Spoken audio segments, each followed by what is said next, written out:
Floricanto.digital presenta.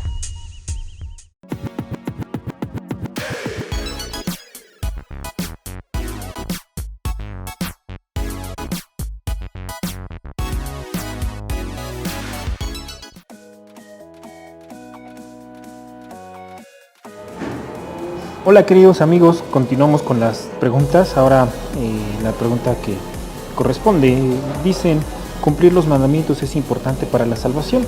Antes de responderla directamente quisiera situar cuál es la importancia de los mandamientos en la vida cristiana. Dios escribió una ley en el corazón del hombre, lo que se llama la ley natural, que le dicta al ser humano lo que es bueno y lo que es malo. El ser humano no le corresponde decidir, definir lo que es bueno o malo. Eso le corresponde a Dios y escribe en el corazón del hombre esa ley.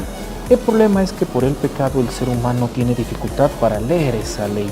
Entonces, lo que Dios hizo con los 10 mandamientos en parte fue recordarle al ser humano aquello que tenía escrito en su corazón, es decir, moverlo a hacer el bien y evitar el mal.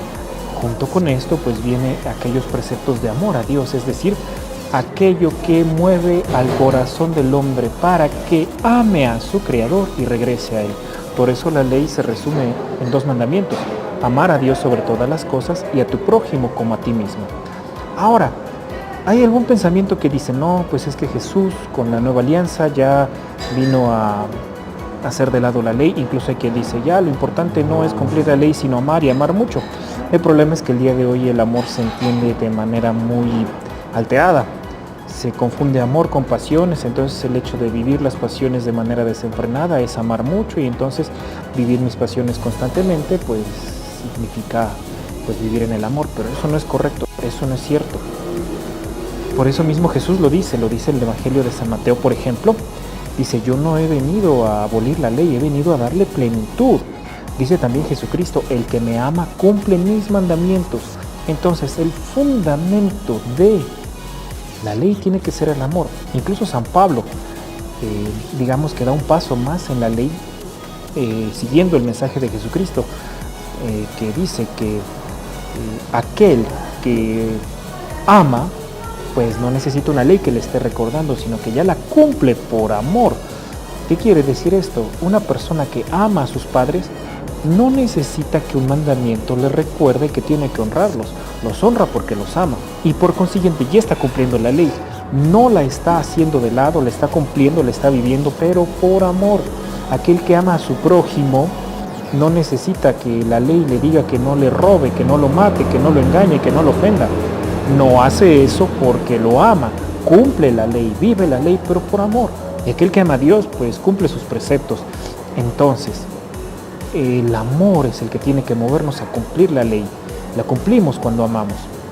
Y dice también que aquel que enseñe que no se tienen que cumplir estos preceptos, el más pequeño de los preceptos será el más pequeño en el reino de los cielos. ¿Qué quiere decir esto? Uno sí se ve afectado en la vida eterna cuando no cumple los mandamientos y cuando enseña que no se deben cumplir los mandamientos. Quiere decir entonces que si el precepto más pequeño no se cumple y se enseña que no se debe cumplir, pongo mi salvación en riesgo. Por consiguiente, cumplir los mandamientos sí es importante para la salvación, sí es importante para la vida eterna, porque nos enseñan el camino del bien. Ahora, solo las obras buenas no son suficientes para la salvación. Es necesario que estas obras buenas se vean revestidas de la gracia. Es decir, una obra buena, cuando es revestida de la gracia de Dios que recibo por la oración, que recibo por los sacramentos, esa obra buena tiene un mérito en la vida eterna. ¿Por qué? Si yo cumplo los mandamientos por cumplir, pero no recibo la gracia de Dios, el solo cumplir las cosas buenas, pero sin la gracia, no me acercan a la vida eterna de manera segura.